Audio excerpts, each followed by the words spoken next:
ಪ್ರಚಾರಕ್ಕೆ ಅನುಕೂಲ ಆಗುತ್ತೆ ಅಂತ CM ಹೇಳಿದ್ರು. ಆದರೆ ಇವತ್ತು ಚುನಾವಣೆ ಗೆದ್ದ ಬಳಿಕ ಇವತ್ತು ಫ್ರೀಡಂ ಪಾರ್ಕಲ್ಲಿ ಪ್ರತಿಭಟನೆ ಮಾಡ್ತಾರೆ, ಮತ್ತೆ ಓಟ್ ಶೋ ರೀ. ನೋಡ್ರಿ, ಯಾವುದೇ ವಿಚಾರಗಳಿಲ್ಲ.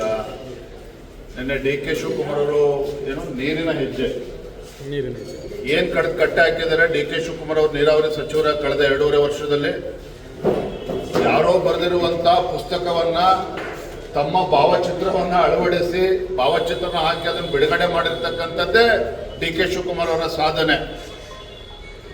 ನಮ್ಮ ನಡೆಗೆ ಕೃಷ್ಣ ಕಡೆಗೆ ಅಂತ ಹೇಳಿ ಕಳೆದ ವಿಧಾನಸಭಾ ಚುನಾವಣೆ ಸಂದರ್ಭದಲ್ಲಿ ಪಾದಯಾತ್ರೆಯನ್ನು ಕೂಡ ಮಾಡಿದ್ರು ಸಿದ್ದರಾಮಯ್ಯನವರ ಆದಿಯಾಗಿ ಕಾಂಗ್ರೆಸ್ ಪಕ್ಷದ ಮುಖಂಡರು. ಕಳೆದ 2.5 ವರ್ಷದಲ್ಲಿ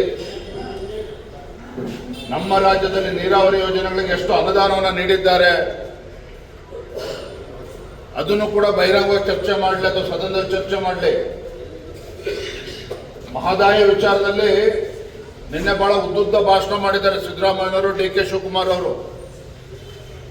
ಮಹದಾಯಿ ವಿಚಾರದಲ್ಲಿ ಇದೇ ಸೋನಿಯಾ ಗಾಂಧಿ ಅವರು ಕಾಂಗ್ರೆಸ್ ಪಕ್ಷದ ಅಧಿನಾಯಕಿ ಏನ್ ಹೇಳಿದ್ರು,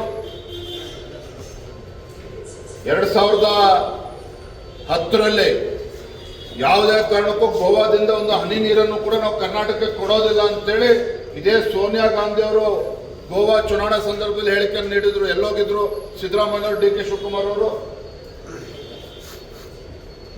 ಇವತ್ತು ಕಳಸಾ ಬಂಡೂರಿ ವಿಚಾರದಲ್ಲಿ ಇವತ್ತೇನಾದ್ರೂ ಅಲ್ಲಿ ಪ್ರೋಗ್ರೆಸ್ ಆಗಿದೆ ಅಂತ ಹೇಳಿದ್ರೆ NDA ಸರ್ಕಾರ ಬಂದ ನಂತರದಲ್ಲಿ 2010ರಲ್ಲಿ ಟ್ರಿಬ್ಯುನಲ್ ತೀರ್ಪು ಬಂದರೂ ಸಹ ಅದ್ರ ಬಗ್ಗೆ ಯಾವುದೇ ಒಂದು ತೀರ್ಮಾನವನ್ನ ಮಾಡಲಿಲ್ಲ UPA ಸರ್ಕಾರ ಇದ್ರೂ ಸಹ.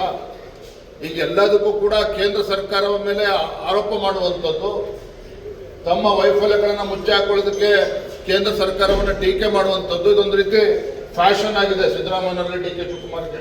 ವಾಸ್ತವಿಕ ಸತ್ಯ ಏನಪ್ಪಾ ಅಂತ ಹೇಳಿದ್ರೆ ಕಳೆದ 2.5 ವರ್ಷದಲ್ಲಿ ಏನು ಬಜೆಟ್ನಲ್ಲಿ ಎಷ್ಟೆಷ್ಟು ನೀರಾವರಿ ಯೋಜನೆಗಳಿಗೆ ಅನುದಾನ ನೀಡಿದ್ದಾರೆ ತೆಗೆದು ನೋಡಿದ್ರೆ DK ಶಿವಕುಮಾರ್ ಅವರಿಗೆ ಗೊತ್ತಾಗ್ತದೆ. ಕೇವಲ ನೀರಿನ ಹೆಜ್ಜೆ ಅಂತೇಳಿ ಪುಸ್ತಕ ಬಿಡುಗಡೆ ಮಾಡಿದ ಕ್ಷಣ ಏನು ಬಹಳ ನೀರಾವರಿ ಯೋಜನೆ ಒತ್ತು ಕೊಟ್ಟಂಗೆ ಆಗಲಿಲ್ಲ.